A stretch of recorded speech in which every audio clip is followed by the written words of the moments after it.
သာသနာတော်နှစ်2553ခုနှစ်ကောဇာတက္ကရာ1382ခုနှစ်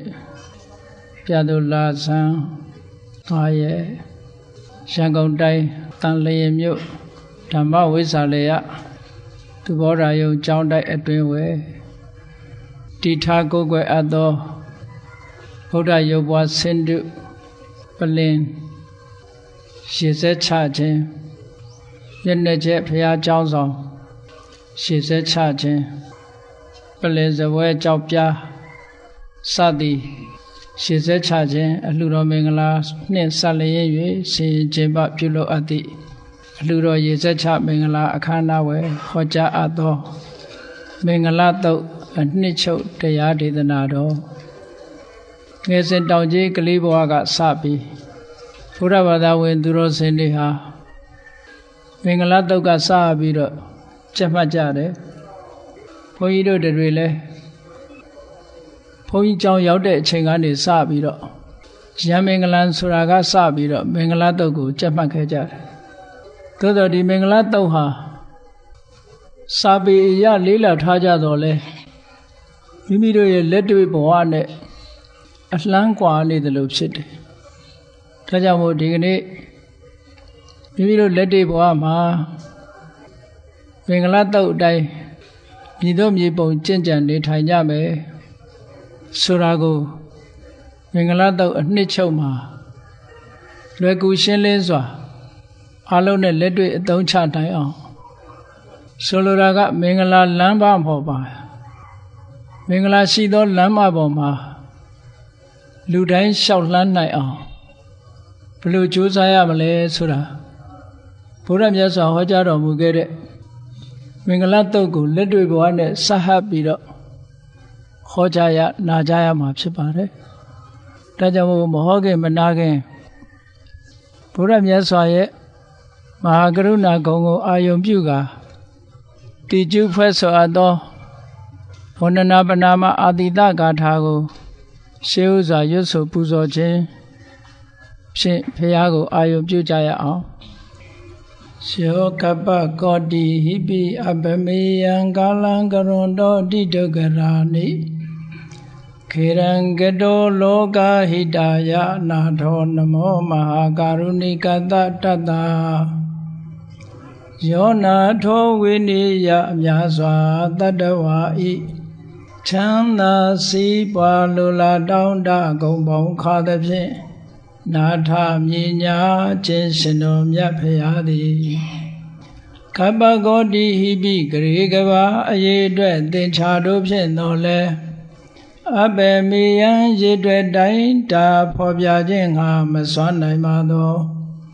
ကာလံလေးအသင်ချေသိမ့်နေကဘာရှိကြသောကာလပတ်လုံး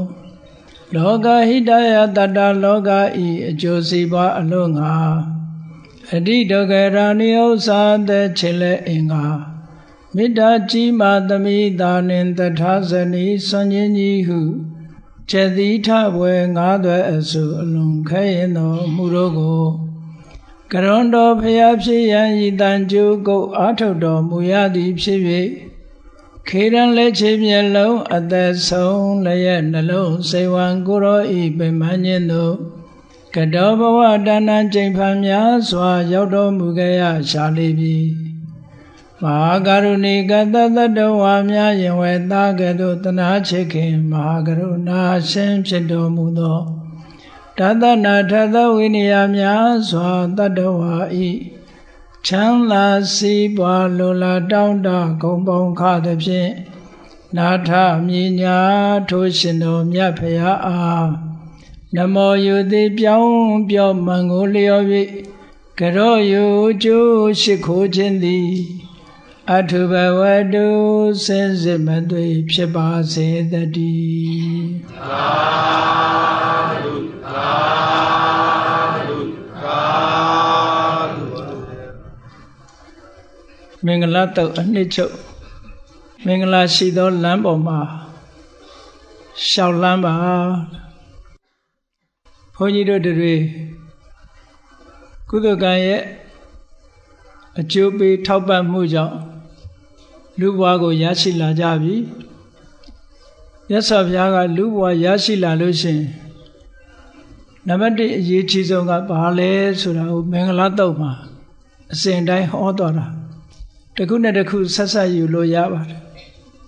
လူဘဝရောက်လာတဲ့အခါမှာအရေးကြီးဆုံးကတော့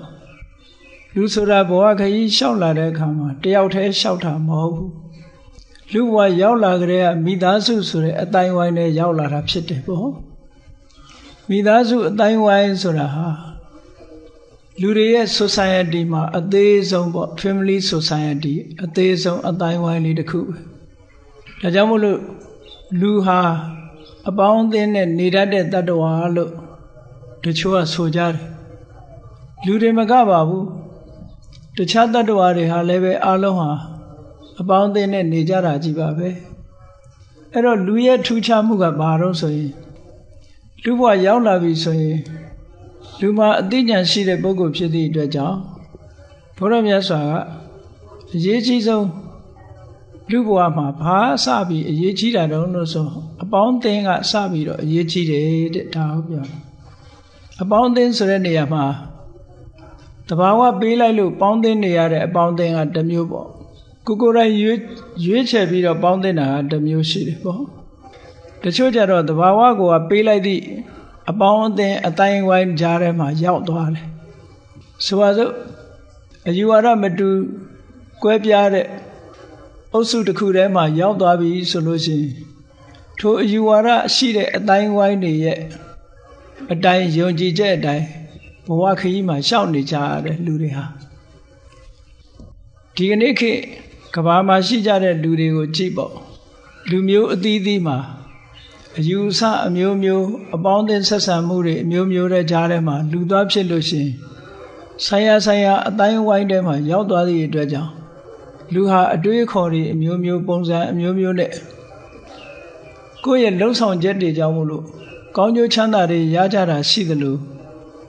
မကောင်းတဲ့အကျိုးတွေကိုခံစားကြရတာလည်းရှိတယ်ပေါ့ဘဝခရီးမှာဘုန်းကြီးတို့သီရိလင်္ကာမှာနေတော့ကတီဟိုနိုင်ငံဆိုတာဒီကနေ့မှာတော့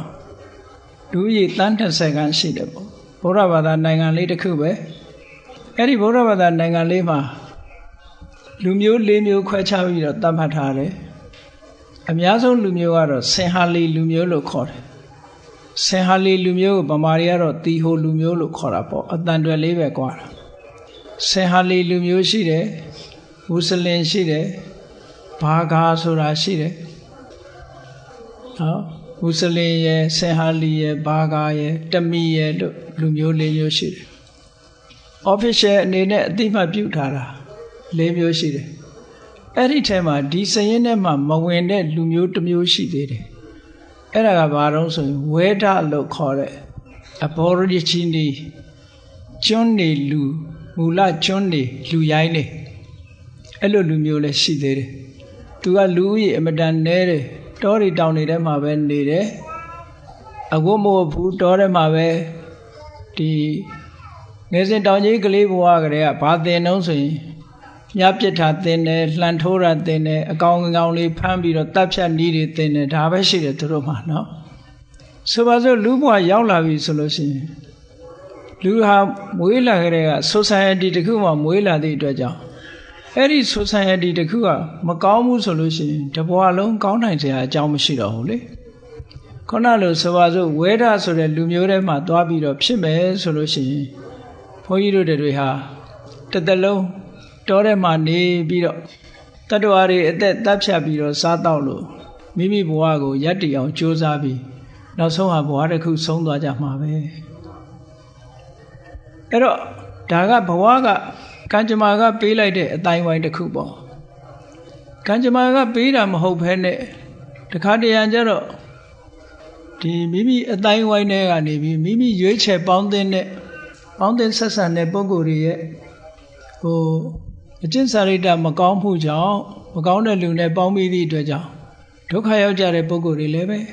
ဒီကနေ့ခေတ်နေရာတိုင်းမှာရှိတာပဲပေါ့နော်အဲ့တော့မြတ်စွာဘုရားကဒါကြောင့်မလို့မင်္ဂလာတုတ်မှာအသေဝနာစဘာလနာပဏိတနိစသေဝနာလူလောကရောက်လာပြီဆိုလို့ရှိရင်ပေါင်းသင်းရေးဟာအမတ္တမအရေးကြီးတယ်အတိုင်းဝိုင်းဟာအမတ္တမအရေးကြီးတယ်လို့ဆိုလို့ အဲ့တော့ကံကပေးလိုက်တဲ့အတိုင်းဝိုင်းတွေကယုံထွက်ဖို့ဆိုတာတော့အမတန်မှခဲပါတယ်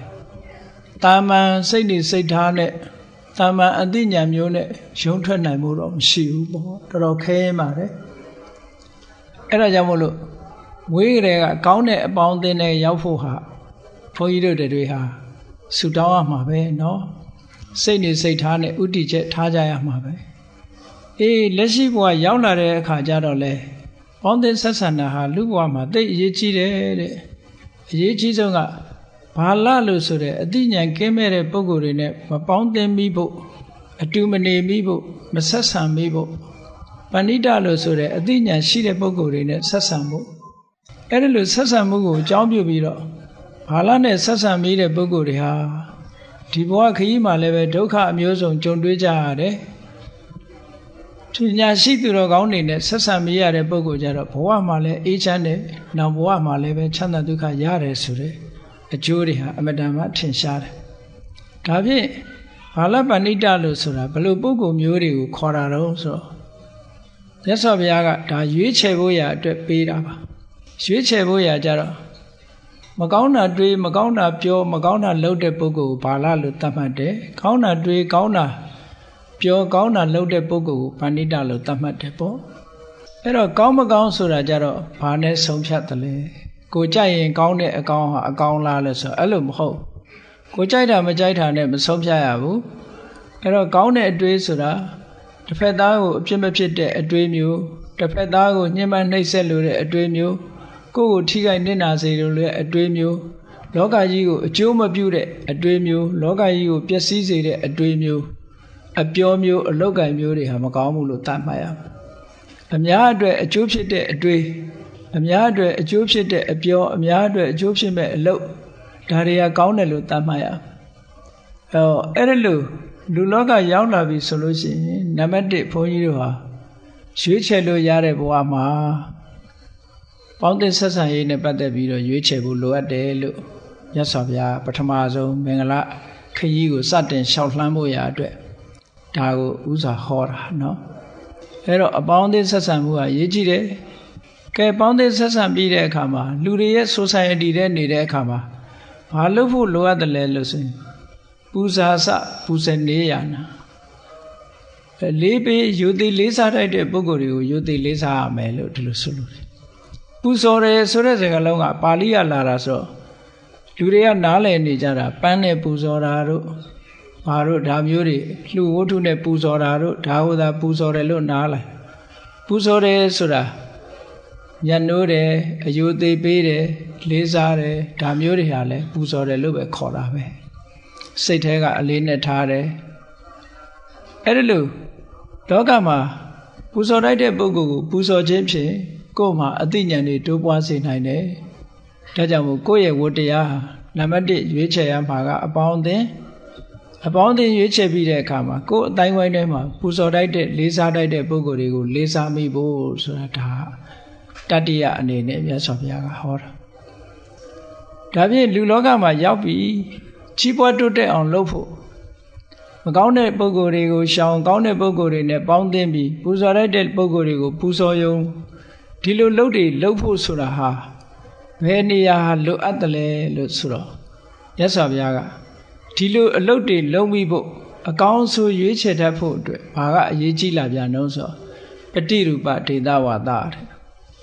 တဲ့တင့်လျောက်ပတ်တဲ့အရမှနေဖို့ဗမာစကားမှလည်းမရှိတယ်နော်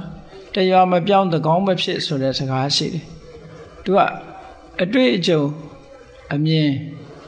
အယူဆပညာဘုဒ္ဓတဆိုတာ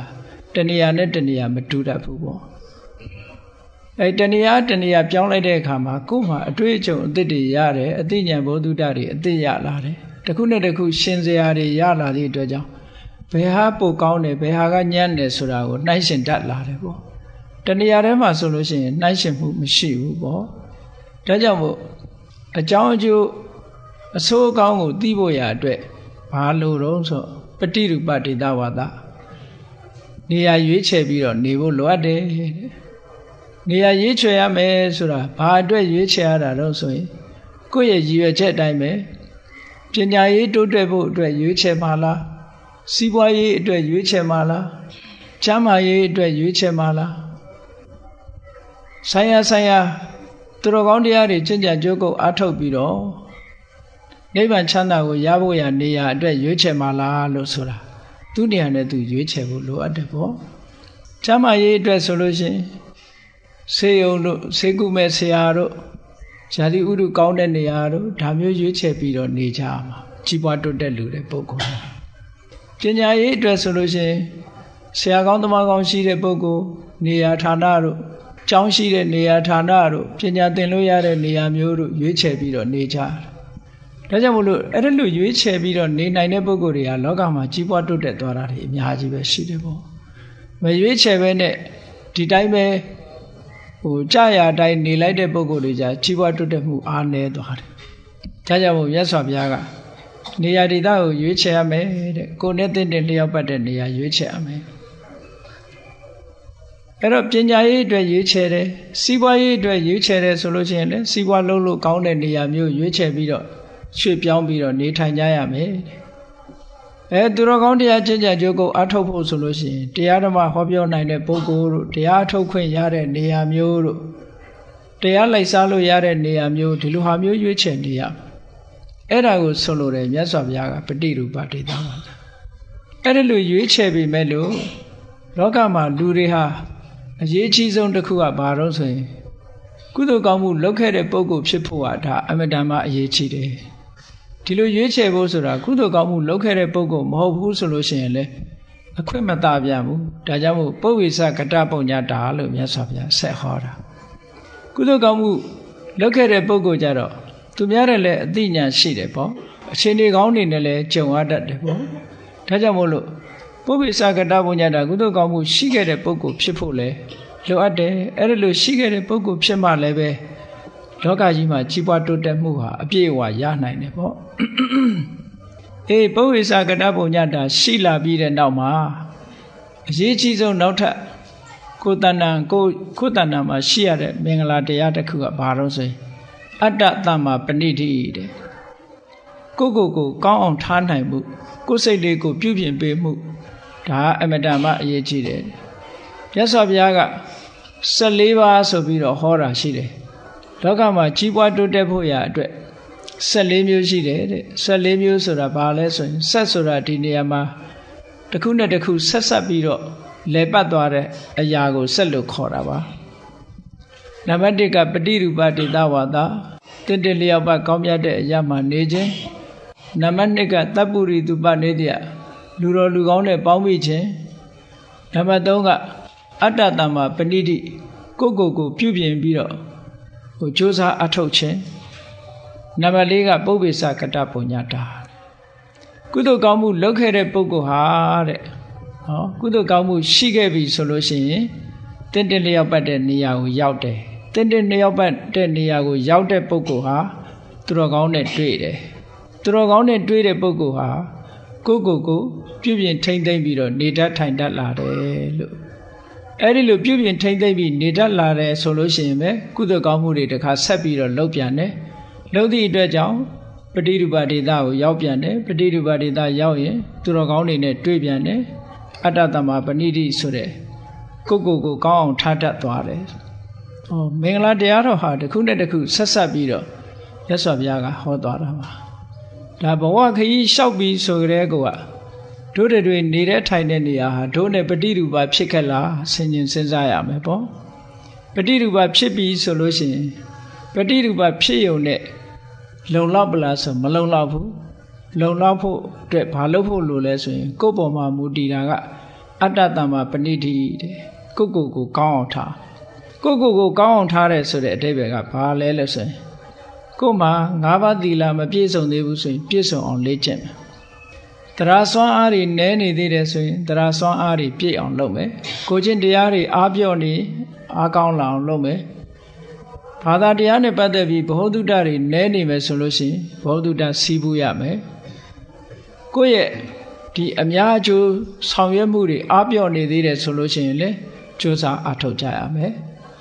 မကောင်းတဲ့စိတ်ထားတွေကိုတွန်းလှန်ဖယ်ရှားဖို့ကောင်းတဲ့တရားတွေကိုကြိုးစားအားထုတ်ဖို့ဆိုတဲ့ဝိရိယတရားတွေလျော့ပါနေသေးတယ်ဆိုလို့ရှိရင်လည်းတိုးအောင်လုပ်တယ် အသိပညာတွေနှဲပါနေသေးတယ်ဆိုရင်လည်းရအောင်လုပ်တယ်အဲ့ဒါဟာအတ္တသမပဏိတိပဲကိုကောင်းအောင်ထားတယ်ဆိုတာကိုအဆင့်မြင့်လာအောင်ကြိုးစားအထောက်ထားပါပဲကောင်းပြီအဲ့ဒီလိုမင်္ဂလာလမ်းမပေါ်မှာရှောက်လန်းလို့ကိုကောင်းအောင်ထားတတ်ပြီးထားတတ်အောင်ဘာတွေလုပ်ဖို့လိုသလဲ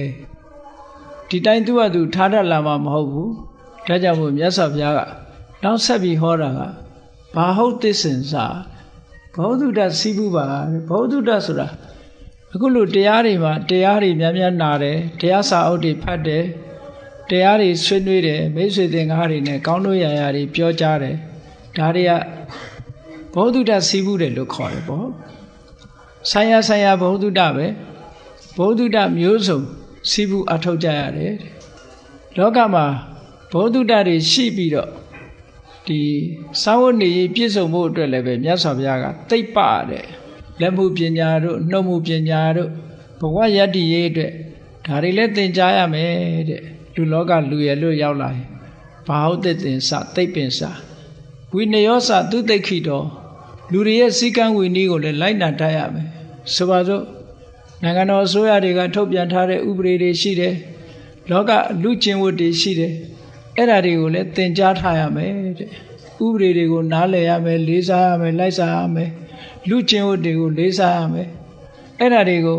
ဥပဒေဆိုတာကမသိလို့ကျွလွန်ပြီးတာပါလို့ပြောလို့မရဘူးသူက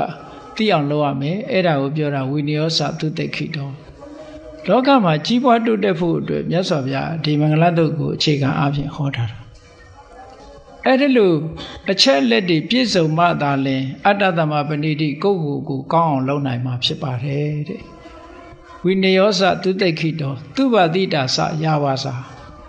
လောကမှာလူတွေဆက်ဆံရေးမှာအရေးအကြီးဆုံးကဒီအပြောဆိုပဲ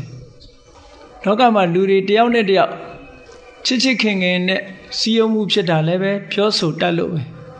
ကွဲပြားသွားကြတာလည်းပဲအပြောဆိုမတတ်လို့ပဲဒီပြောဆိုခြင်းတစ်ခုဟာအမတန်မှထိရောက်တယ်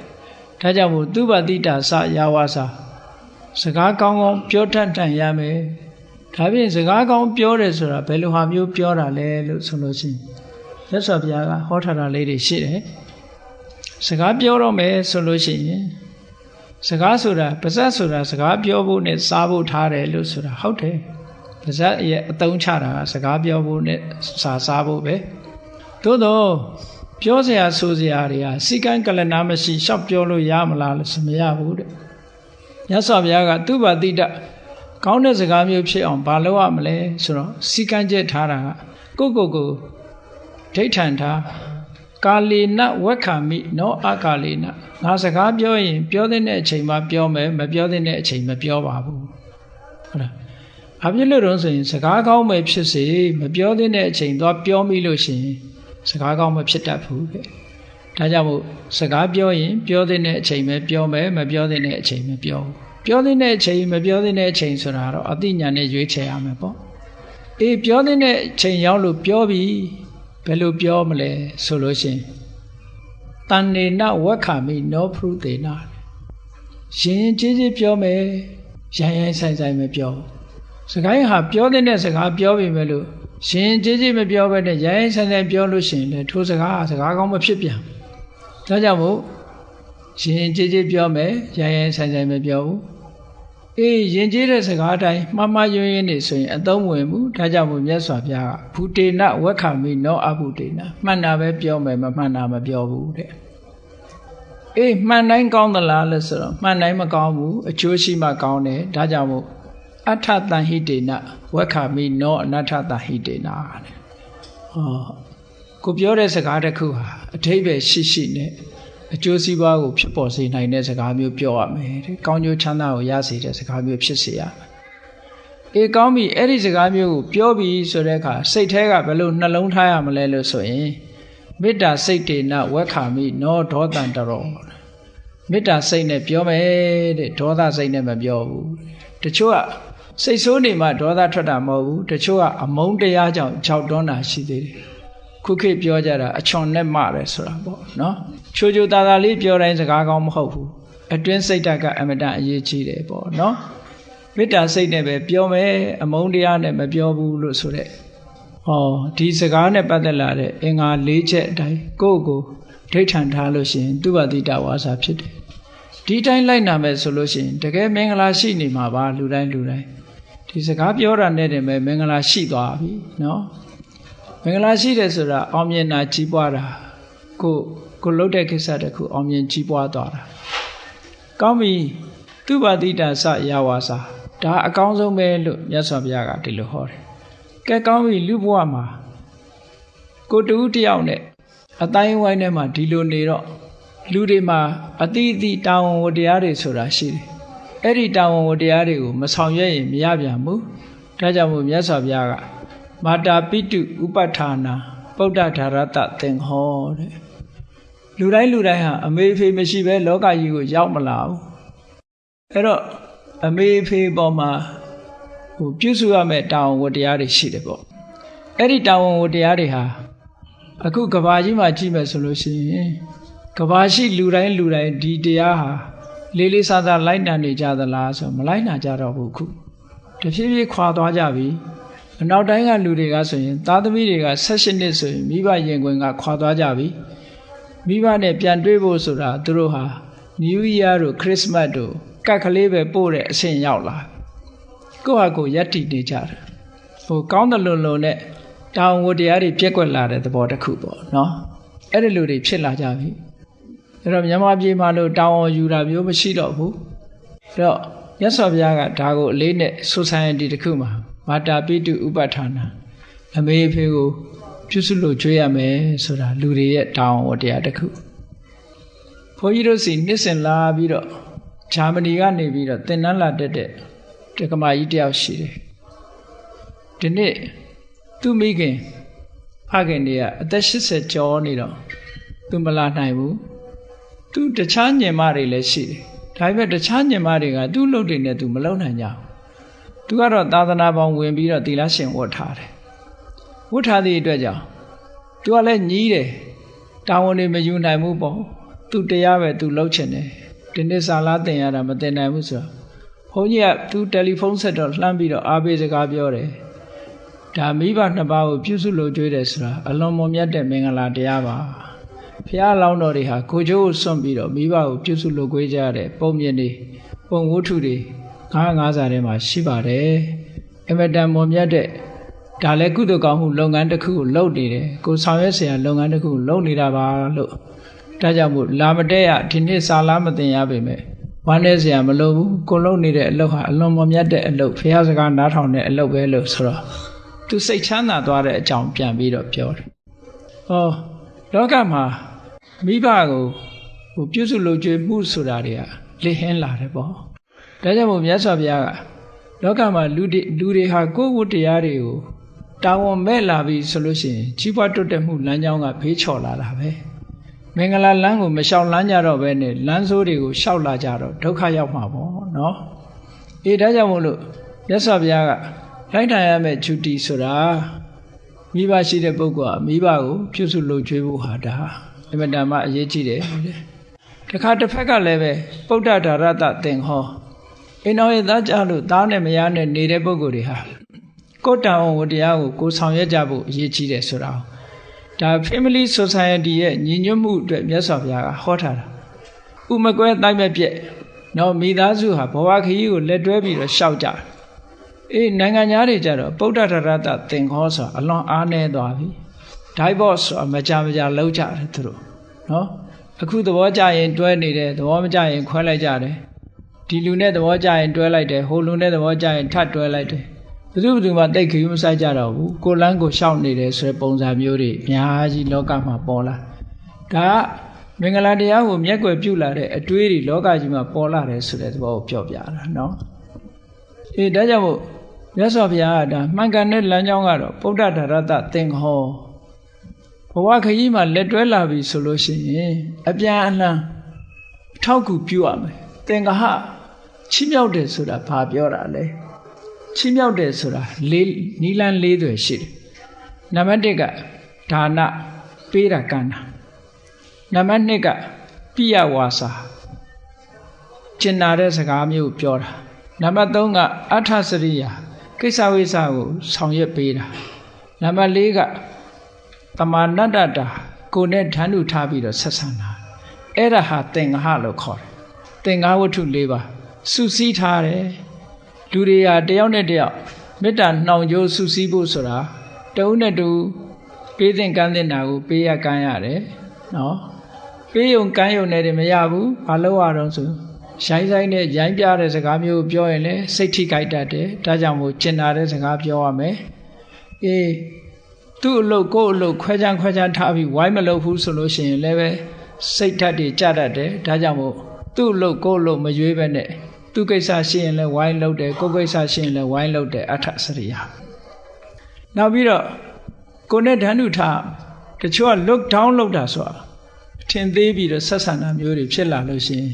တူနဲ့တူမေတ္တာပြတ်တတ်တယ်တဲ့ဒါကြောင့်မို့ဗုဒ္ဓဒါရတသင်္ဃဟောဆိုတာဒါတွေကိုပြောလို့တာနော်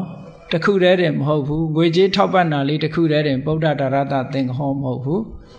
ကျင်နာတဲ့စကားပြောရမယ်ကိစ္စဝိစ္စရှိရင်ဆောင်ရွက်ပေးရမယ်ကိုယ်နဲ့ဓာတုထားဆက်ဆံရမယ်ဆိုရင်အဲ့ဒါလိုပေါင်းသင်းဆက်ဆံခြင်းဖြင့် family society ဆိုတဲ့လူအဖွဲ့အစည်းကြီးတစ်ခုခိုင်ခိုင်မာမာကြီးဖြစ်သွားနိုင်တယ်ခိုင်မာနေသည့်အတွက်ကြောင့်အန္တရာယ်တွေဘာတွေကြာရောက်လာတဲ့အခါကျတော့စုပြီးတွန်းလှန်နိုင်တာပေါ့ကြံ့ကြံ့ခံနိုင်တာပေါ့တောကဖြစ်เสียဆိုရင်လည်းဝိုင်းပြီးတော့ဖြည့်ရှင်းပေးတယ်လူဆိုတာတယောက်တည်းဆိုရင်အားငယ်တယ်ပေါ့အများနဲ့အတိုင်းဝိုင်းနဲ့ဆိုရင်အင်အားတွေပြည့်လာပြီးတော့အခက်ခဲတွေကိုကျော်လွှားနိုင်တယ်ပေါ့ဒါတွေကိုရည်စူးပြီးတော့မြတ်စွာဘုရားဟောထားတာဗုဒ္ဓဒါရတသင်္ဃဟောအနာကုလသကမ္မန္တာအလုတ်လုတ်တဲ့အခါမှာတည်တည်တတ်တတ်လှုပ်ဖို့လိုတယ်ကိုလှုပ်သည့်အလုတ်ကပြဿနာတွေခဏခဏတက်တာမျိုးမဖြစ်စေရဘူးလို့ဆိုလို့တချို့ကအလုတ်ကိုမတည်မတတ်လှုပ်သည့်အတွက်ကြောင့်ပြဿနာတက်လာတာမျိုးတွေဖြစ်တယ်ကြိုးစားအထောက်မှုရောနေသည့်အတွက်ကြောင့်ပြဿနာတက်လာတာမျိုးတွေရှိတယ်ဆိုပါစို့တခုခုလှုပ်တယ်ဆိုလို့ရှိရင်စိတ်ဆက်ဆက်လှုပ်ဖို့လိုအပ်တယ်ပေါ့ဘာလေးပဲလှုပ်လို့ဥပမာမီးပိတ်တာကအစပြီးတော့စိတ်ဆက်ဆက်ပေါ့နော်ဘယ်ကိစ္စပဲဖြစ်ဖြစ်ပေါ့အိမ်မှာတကားပိတ်တာကစပြီးအကုန်လုံးစိတ်ဆက်ဆက်လှုပ်လို့ရှိရင်ဘာမှပြဿနာမဖြစ်နိုင်ဘူးတချို့ကအဲ့ဒီအမှတ်တမဲ့လှုပ်လိုက်ပြီဆိုလို့ရှိရင်အဲ့ဒီကနေအမှတ်တမဲ့ကနေပြီးတော့ပြဿနာတွေတက်လာတတ်တယ်ဒါကြောင့်မို့မြတ်စွာဘုရားအနာကုလကမ္မန္တာကိုလှုပ်တဲ့အလုပ်ဟာစိတ်ဆက်သေးချတဲ့အလုပ်မျိုးလုပ်ပါလို့ဒါမြတ်စွာဘုရားကအခြေခံကနေစပြီးတော့မင်္ဂလာတရားတွေကိုဟောနေတာကဲကောင်းပြီအဲ့ဒါလို့လှုပ်တဲ့အခါမှာဘာတွေလိုအပ်တယ်လဲလူလောကမှာလိုအပ်တာလေးတွေဆက်ပြီးတော့ပြောပါလို့ဒါနိစဓမ္မစရိယာနိစညာတကာနိစသင်္ဃဟောတယ်လှုပ်တဲ့လှုပ်ထိုက်တာလေးတွေဟာဒါနဆိုတာပေးတာကမ်းတာစွန့်တာကျဲတာပေးတာကမ်းတာဒါနလို့ဆိုလို့ရှိရင်အလှကြီးတန်းကြီးလုံးမှဘုန်းကြီးเจ้าတွေလှူမှဒါနတွေလို့မဟုတ်ဘူးကိုယ်အိမ်နီးနားချင်းဟင်းလေးတစ်ခွက်ပေးတာအစားစားစရာလေးတွေပို့ပေးတာအစားလက်ဆောင်လေးတွေပေးတာအစားဒါနပါပဲအကုန်လုံးမှာပဲတရားစာအုပ်လေးတွေဝေးမယ်တခုလုပ်ပေးမယ်နော်ဒါန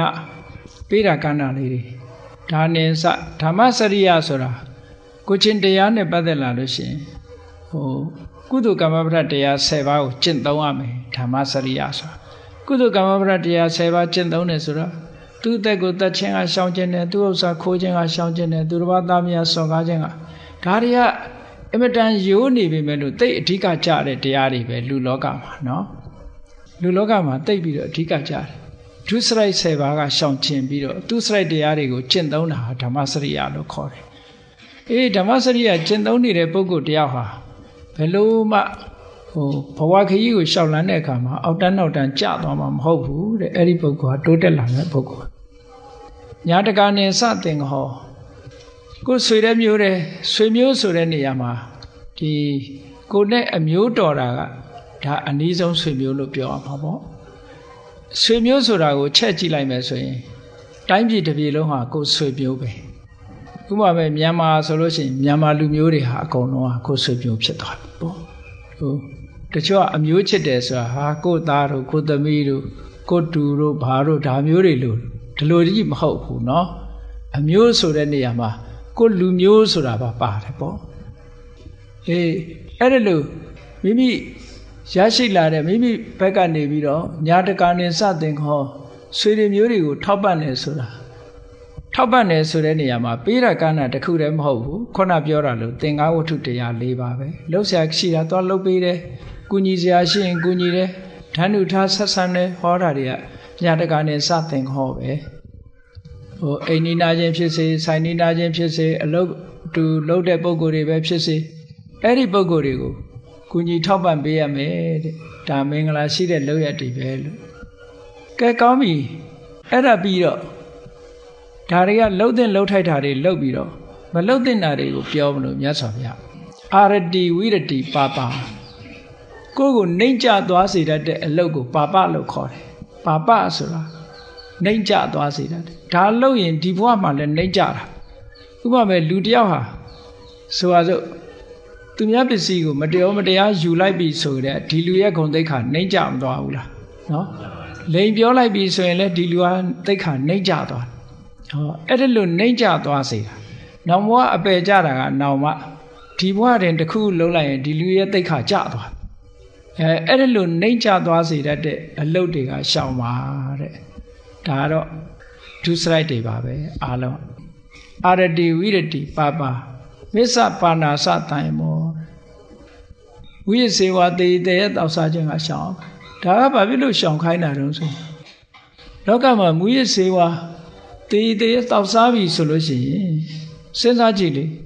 အဲ့ဒီပုဂ္ဂိုလ်ဟာသူကမူရစေတတ်တဲ့အစာကိုအသုံးပြုသည့်အတွက်ကြောင့်သူ့ရဲ့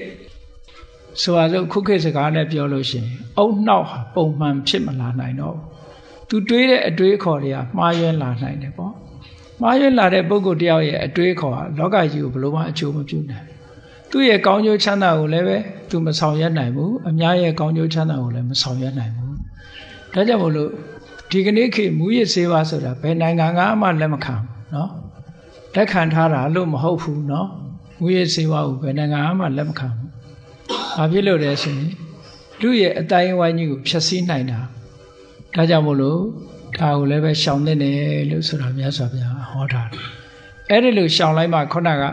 ကိုယ်ဘဝလမ်းကြောင်းခရီးကိုဖြောင်းရှောင်တန်းနိုင်မှာဖြစ်ပါတယ်ဒါအခြေခံပိုင်းကမြတ်စွာဘုရားဟောလိုက်တာလူလောကမှာဒီအဆင့်လောက်ရောက်သွားပြီဆိုရင်ဒါလူတော်လူကောင်းလို့သတ်မှတ်ကြတယ်လေလူတော်လူကောင်းလို့သတ်မှတ်ကြပြီဒီအချိန်မှာမင်္ဂလာတရားတွေဒီလောက်ပြည့်စုံသွားပြီဆိုရင်ဒါလူလောကတမ္မာပုဂ္ဂိုလ်တွေကလူတော်လူကောင်းတွေဖြစ်သွားကြပြီအေးလူတော်လူကောင်းဖြစ်သွားပြီးတော့ရှေ့တဆင့်တက်ကြမလားရှေ့တဆင့်တက်ချဖို့ကြတော့ပို့ပြီးတော့ကိုယ့်ကိုလူကြီးလူကောင်းဖြစ်ရအောင်ဘာလုပ်ရမလဲဆိုရင်ဂါရောစာနိဝါဒောစာတန်တုဋ္ဌိစာကတိညုတာဒါလူကြီးလူကောင်းတွေရဲ့အည်သွေးတွေပဲသူကတာမန်ပုဂ္ဂိုလ်တွေအည်သွေးမဟုတ်ဘူးဂါရောလေးစားတတ်တယ်အပြန်အလှန်လေးစားတတ်တယ်နော်ဂါရဝတရားရှိတယ်ဆိုတာလေးစားတတ်တာဟုတ်နိဝါဒမာနမထားဘူးကိုကယာရုဘလောက်မြင့်ပစ္စည်းဥစ္စာဘလောက်ချမ်းသာအများနဲ့ဆက်ဆံတဲ့အခါမှာမာနဆိုတာမရှိဘူးနိဝါဒလေးစားမဲ့ပုဂ္ဂိုလ်လေးစားတယ်ရိုသေတယ်ဆက်ဆံတယ်ဟောအဲ့ဒီတရားရှိတဲ့ပုဂ္ဂိုလ်တွေဟာမင်္ဂလာလမ်းမပေါ်မှာရှောက်လန်းနေတဲ့ပုဂ္ဂိုလ်တွေပဲဒါကြောင့်မို့အများရဲ့ချစ်ခင်မှုကိုဒီဘဝတည်းမှာသူတို့ရကြတယ်တဲ့တန်တုဋ္ဌိစကတိညုတာဆိုတာတန်တုဋ္ဌိဆိုတာကြတော့လူလောကမှာလူတွေဟာရောင်ရဲတင့်တယ်မှုအားနည်းကြတယ်ပေါ့ရောင်ရဲတင့်တယ်မှုအားနည်းကြတဲ့အတွက်ကြောင့်ရောင်ရဲမှုဆိုတာကိုအတိတ်ပဲအကောက်မမှားစေရအောင်ရောင်ရဲမှုဆိုတာကိုယ်စီးပွားရေးမတိုးချဲ့ရဘူးပညာရေးကိုမတိုးချဲ့ရဘူးကိုရတာလေးနဲ့ကျင့်နိုင်ရမယ်ဒီလိုဆိုလိုတာမဟုတ်ဘူးနော်ရောင်ရဲမှုဆိုတာမရောင်ရဲဘူးဆိုတာအိမ်မှာဆိုပါစို့အချင်းချက်ထားလို့ရှိရင်အဲ့ဒီနေ့အချိုစားခြင်းအချိုချက်ထားလို့ရှိရင်အဲ့ဒီနေ့အချင်းစားခြင်းများတယ်ကိုယ့်ကိုမရောင်ရဲတဲ့ပုဂ္ဂိုလ်ဟာမိဖို့ကြောင့်ထဲမှာတင်ပဲဒုက္ခရောက်တယ်သူကမရောင်ရဲလို့အတွက်ကြောင့်နော်အရင်တော့တခါကြားဘူးတယ်ဟိုအညာမှာသမင်းပွဲထိုင်ရင်ကနေပြီးတော့ငရုတ်သီးမပါလို့တယ်ငရုတ်သီးသွားရှာအောင်မယ်ဆိုထွက်သွားတာအောက်ပြေအောက်ရွာရာပြီးတော့အိမ်တောင်ကျသွားတယ်လို့ပြောအဲ့ဒါမရောင်ရဲနိုင်တဲ့ပုဂ္ဂိုလ်တွေပေါ့နော်မရောင်ရဲဘူးဆိုလို့ရှိရင်ဒုက္ခရောက်တယ်ကိုယ်လည်းဒုက္ခရောက်တယ်ပတ်ဝန်းကျင်ကလည်းဒုက္ခရောက်တယ်ဟောအဲ့ဒါကြောင့်မလို့မြတ်စွာဘုရားကအေးဘာနဲ့ပဲဖြစ်ဖြစ်ရောင်ရဲရမရိယာဆရာတော်ရောင်ရဲတယ်ဆိုတာကြားဘူးကြတယ်မဟုတ်လားမရိယာဆရာတော်ကအငန်ခက်ငန်ငန်လေးကျွေးလိုက်ရင်လည်းအေးစာကြည်တာပေါ့ကွာဒီနေ့ခပ်ပေါ်လေးချက်လိုက်အေးရင်ငတ်ပြေတာပေါ့ဒီနေ့ နော်ပြော့ပြော့လေးချက်ပေးလိုက်လို့ရှင်လေဒီနေ့မြန်မြန်အစာကြေတာပေါ့နော်မာလေးချက်တော့လေတောင်းတောင်းလေးစားရတာပေါ့လို့ဒီလိုပဲအမြဲတမ်းသူကကောင်းတဲ့ဘက်ကကြီးပဲတွေးတယ်နော်ကောင်းတဲ့ဘက်ကကြီးပဲတွေးတယ်အဲ့ဒီကောင်းတဲ့ဘက်ကတွေးတာရှိတဲ့နဲ့ချိန်တဲ့သဘောပဲဟိုအင်္ဂလိပ်ပုံမြင်လေးထဲမှာပါတဲ့ engine driver မီးရထားမောင်းတဲ့လူတယောက်ရောင်ရဲတင့်တယ်မှုကလည်းပဲအတော်တူခိုးစရာကောင်းတယ်သူကရထားမှာ accident ဖြစ်လို့ခြေထောက်တစ်ဖက်ပြတ်သွားဖြတ်လိုက်ရတယ်ဆေးရုံတက်ပြီးဖြတ်လိုက်ရဘယ်ကိစ္စဖြစ်သူတို့ကအဆိုးဘယ်တော့မှမပြောဘူးတဲ့အကောင်းကြီးပဲပြောလို့ရှိတယ်တငယ်ချင်းတွေကအင်းဒီတစ်ခါတော့ကွာဒီကောင်ခြေထောက်ဖြတ်ရပြီသူဘယ်လိုများအကောင်းပြောမလဲသွားနားထောင်ကြဆေးရုံသွားပြီးတော့ကဲမင်းဘယ်လိုများအကောင်းပြောမလဲပေါ့မင်းခြေထောက်ဖြတ်ရပြီမင်းဒုက္ခရောက်နေဘယ်လိုများအကောင်းပြောမလို့ဆိုဟိုလူကပြုံးနေတယ်ပြုံးပြီးတော့တငယ်ချင်းတို့ရည်တယ်ငါလည်းဖက်ဖက်ဖိုးသက်သာသွားပြီခါတိုင်းဖက်နှစ်ဖက်ဝယ်ရတယ်အခုတစ်ဖက်ဖိုးသက်သာသွားပြီလို့သူကပြောတယ်အကောင်းဘက်ကပဲတွေးတာကိုပြောတာနော်အဲ့ဒါတန်တုဋ္ဌိရဲ့သဘောလေးတွေပဲရှိတဲ့နဲ့ကိုကျင့်တတ်နိုင်တာပြောတယ်နော်ကောင်းပြီအဲ့ဒီလိုကျင့်တတ်နိုင်တော့ဘာအကျိုးရှိတုံးဆိုစိတ်ချမ်းသာတာပေါ့ရှိတဲ့နဲ့မကျင့်တတ်တဲ့ပုဂ္ဂိုလ်ကဘယ်တော့မှစိတ်မချမ်းသာဘူးလေမကျင့်တတ်သည့်အတွက်ကြောင့်သူ့မှာဘယ်တော့မှလိုဘပြည့်တယ်လို့မရှိဘူးသူများကိုဒုက္ခမပေးခြင်းနေကိုယ့်ဘာကိုယ်မကျေမနပ်ဖြစ်နေတယ်အဲ့ဒီလိုလူမျိုးဒါကြောင့်မို့တန်တုဋ္ဌိကတိညုတာဆိုတာဒါကတော့သူတော်ကောင်းတွေရဲ့အထိမ့်မှတ်တစ်ခု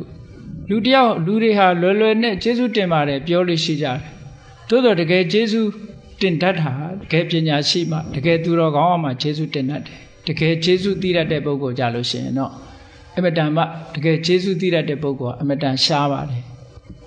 ဟောကျေးဇူးသိတတ်ရမယ်ကျေးဇူးသိတတ်ဖို့လိုတယ်ဘုန်းကြီးတို့ဟိုတဲ့ထဲမှာမြန်မာရာဇဝင်ထဲမှာကျော်စွာမင်းရဲ့လူယုံတော်ကခင်ညိုဆိုတာကျေးဇူးသိတတ်တဲ့နေရာမှာစံပြထားရမယ့်ပုဂ္ဂိုလ်တယောက်ပဲစကိုင်းဘက်ကအသင်္ခရာစောရမင်းကိုလှုပ်ကြံခိုင်းလိုက်တာ3 ရက်တိတိတောထဲမှာပုံပြီးတော့အစာမစားရဘူးတနေ့တော့အသင်္ခရာစောရမင်းကနတ်တင်ထားတဲ့ထမင်းပွဲလေးတွေ့တော့အဲ့ဒီထမင်းကိုစားအဲ့ဒီနေ့ညပဲအသင်္ခရာစောရမင်းရဲ့နန်းတော်ထဲကိုဝင်မိပြီးတော့အသင်္ခရာစောရမင်းကိုလှုပ်ကြံမလို့တန်လျက်ဓာတ်ကိုဆွဲထုတ်ရင်ဘာစဉ်းစားတော့ဆိုသူထမင်းငါစားထားတာငါထမင်းမစားရတာ3 ရက်ရှိပြီဒီကနေ့သူထမင်းစားထားတာငါထမင်းရှင်ဖြစ်နေပြီတတ်လိုက်ရင်ငါထမင်းရှင်ပြစ်မှားရရောက်တော့မယ်ဆိုငါပဲဘယင်ကမတတ်ခဲ့လို့တတ်ချင်တတ်ပါစေငါတော့ထမင်းရှင်ကိုတော့မပြစ်မှားဘူးဆိုပြီးအသက်ဆွန့်ပြီးတော့ပြန်သွားတာနော်အသင်္ခရာစောယွန်းကင်တဲ့တန်လျက်ဓာတ်ကိုတော့တက်တည်ဖြစ်ယူသွားတယ်ဟိုရောက်တဲ့အခါငါးစီးရှင်ကျော်စွာကမင်းငါခိုင်းလိုက်တာပြေးပြီလားဆိုတော့အကျိုးအကြောင်းပြောတယ်ဘယင်ကလည်းစိတ်ထားကောင်းသည့်အတွက်ကြောင့်ဟာသိသစ္စာရှိတဲ့လူပဲကျေးဇူးသိတတ်တဲ့လူပဲဆိုပြီးတော့သူ့အပြစ်ဒဏ်မပေးဘူးအဲ့ဒီလိုပေါ့လောကမှာကျေးဇူးသိတတ်တဲ့ပုဂ္ဂိုလ်ဟာအမတန်မှတန်ဖိုးရှိပါတယ်ပေါ့တန်တုဋ္ဌိစကတိညုတာဒါလည်းပဲအမတန်ကောင်းတဲ့မင်္ဂလာတစ်ခုပဲတဲ့အေးကောင်းပြီဒီလိုဆိုတော့လူကြီးလူကောင်းဘဝရောက်သွားပြီရောက်သွားတဲ့အခါဒီတဲ့အဆင့်မြင့်ပြီးတော့တန်တရာဝကလွတ်ဖို့ကြိုးစားကြမယ်ဆိုလို့ရှိရင်မြတ်စွာဘုရားကဆက်ပြီးတော့ဟောထားတာတပောစဗျမစရိယင်စအရိယသစ္စာနထတနာခန္တီစသောဝစတတာတမနာနိစထတနာအဲ့ဒီတန်တုဋ္ဌိတရားတို့ကတိညုတာတရားတို့ရှိပြီးတဲ့နောက်မှာလောကလူတွေဟာဘာလို့သိခံမှုလိုအပ်တယ်လောကမှာသိခံတယ်ဆိုတာတဦးတယောက်ကလာစော်ကားလို့သိခံတာရှိသလိုအလုပ်တစ်ခုဥမာပဲတရားအထုတ်တယ်မအောင်မဖြင်းကြိုးစားတာဒါလည်းသိခံတာလို့ခေါ်တယ်ပေါ့အေးဒံအပူဒံရာသီဥတုဒံစသဖြင့်သိခံတာတွေဟာအကုန်လုံးသိခံတဲ့ထဲမှာပါတယ်ပေါ့အဲ့ဒီသိခံမှုဆိုတာရှိရမယ်ခန္တီစသောဝစတတာပြောလို့ဆွဲလို့အကြံပေးတဲ့အခါမှာလွယ်ကူတဲ့ပုဂ္ဂိုလ်မျိုးဖြစ်ဖို့လိုတယ်တဲ့မလွယ်ကူဘူးဆိုရင်ဒီပုဂ္ဂိုလ်ကိုတောက်ထပ်ဘယ်သူမှမပြောချင်တော့ဘူးပေါ့ဒါမပြောအကြံပေးမခံရဘူးဆိုရင်ဒီပုဂ္ဂိုလ်ကလမ်းကြောင်းလွဲနိုင်တယ်ပေါ့ခန္တီစသောဝစတတာတမနာနိစထတနာဒါသူတော်စင်သူတော်မြတ်တွေကိုလည်းပဲမကြာခဏစိတ်ကတွေးဆုံခြင်းဖြင့်အမှန်တရားတွေကိုသိရှိနားလည်နိုင်တယ်လို့ဒီလိုဆိုလိုတာနော်ကောင်းပြီကိုယ်ကိုယ်တိုင်ကျင့်ပြီးတော့တရားဓုတရားမြတ်ရဖို့ရအတွက်ကြတော့တပောစဗျမစရိယင်စအရိယသစ္စာနာထတနာတပဆိုတာအမတမ လူဘွားကနေခွာရှောင်ပြီးတော့သာသနာပေါင်းဝင်တဲ့အကျင့်မျိုးပေါ့ကိုချင်းသီလတွေနဲ့ပြည့်စုံအောင်လုပ်မယ်ဗျမစရိယမြတ်သောအကျင့်ကိုကျင့်တယ်ဆိုတာမဲခင်၈ပါးအကျင့်တရားကိုကျင့်တယ်အဲ့ဒီလိုကျင့်လိုက်လို့ရှိရင်ဘာရမလို့ဆိုရင်အရိယသစ္စာနာဓတနာသစ္စာ၄ပါးကိုသိမြင်နိုင်တယ်တဲ့အဲ့တော့အထက်ကရာမှာတော့အမျိုးစုံဖွင့်ထားပြီမဲ့ဒီနေရာမှာအရိယသစ္စာနာဓတနာသစ္စာ၄ပါးကိုသိတယ်ဆိုတာဒါသောတာပန်ဖြစ်သွားပြီလို့ဒီလိုဆိုလို့ရမယ်ပေါ့ကဲသောတာပန်ဖြစ်သွားပြီဆိုဒီအဆင့်ရောက်သွားပြီဆိုလို့ရှိရင်အပေတကားပိတ်သွားတော့မင်္ဂလာတရားဟာဒီနေရာရောက်လာပြီဆိုလို့ရှိရင်နောက်ဘဝခရီးအတွက်အမတန်မှစိတ်အေးသွားရတဲ့နေရာမျိုးရောက်သွားပြီပေါ့နောက်တစ်ခါဒီတဲ့အဆင့်မြင့်သွားလို့ရှိရင်နိဗ္ဗာန်သစ္စိကရိယာဆိုသောတာပန်ဖြစ်ပြီးတဲ့နောက်တဂရဂံအနာဂံယဟန္တာဆိုတဲ့အဆင့်ကိုရောက်သွားပြီဆိုလို့ရှိရင်တော့နိဗ္ဗာန်ကိုမျက်မှောက်ပြုပြီးသားဖြစ်သွားပြီတဲ့ဘဝမှာဒုက္ခတွေတွေ့เสียအကြောင်းမရှိတော့ဘူးလို့ဒီလိုဟောလို့ရင်ဖြစ်တယ်ဒီထဲမှာနိဗ္ဗာန်ပြီးတဲ့နောက်မှာဘာလိုအပ်နေသေးတယ်ဆိုဘာမှမလိုအပ်တော့ဘူးနိဗ္ဗာန်ရောက်သွားလို့ယဟန္တာဖြစ်သွားပြီဆိုတဲ့ပုဂ္ဂိုလ်တယောက်တဦးရဲ့အခြေအနေကိုမြတ်စွာဘုရားကမင်္ဂလာတုတ်မှာဏီကုံချုပ်တဲ့အနေနဲ့ဆက်ပြီးတော့ဟောတာကဖုဒ္ဓတလောကဓမ္မေဟိစိတ်တံယတနခံပတိအတောကံဝိရဇံခေမံဧတံမင်္ဂလမௌဒ္ဓမာနိဗ္ဗာန်ကိုမျက်မှောက်ပြုသွားတဲ့အရိယသူတော်စင်ယဟန္တာပုဂ္ဂိုလ်ဖြစ်ရောက်သွားပြီဆိုရင်ဘယ်လိုလောကရန်တွေနဲ့တွေ့သူ့ရဲ့စိတ်ဟာတုန်လုံးမှုမရှိတော့ဘူးအတောကဘယ်ကိစ္စနဲ့မှပတ်သက်ပြီးတော့စိုးရိမ်စိတ်ဆိုတာမလာတော့ဘူးဝိရဇသူ့စိတ်ထဲမှာအငြိကြေးဆိုတာလောဘဒေါသမောဟစတဲ့အငြိကြေးဆိုတာဘယ်တော့မှမလာဘူးခေမအန္တရာယ်ခတ်သိမ်းဟန်နဲ့ခင်းငိမ့်သွားပြီအဲ့ဒီကြလို့ရှိရင်တော့အမြတ်ဆုံးမင်္ဂလာတစ်ခုဟာလမ်းဆုံးသွားတာဖြစ်ပါတယ်လို့မင်္ဂလာတုတ်ဟာဘဝခရီးကိုရှောက်လန်းတဲ့ပုဂ္ဂိုလ်တိုင်းဟာတဆင့်ပြီးတဆင့်တက်ပြီးတော့ကျင့်သွားပုံကိုမြတ်စွာဘုရားဟောတာဖြစ်ပါတယ်နော်အခြေခံကအပေါင်းအသင်းဆက်ဆံမှုကနေစလိုက်တဲ့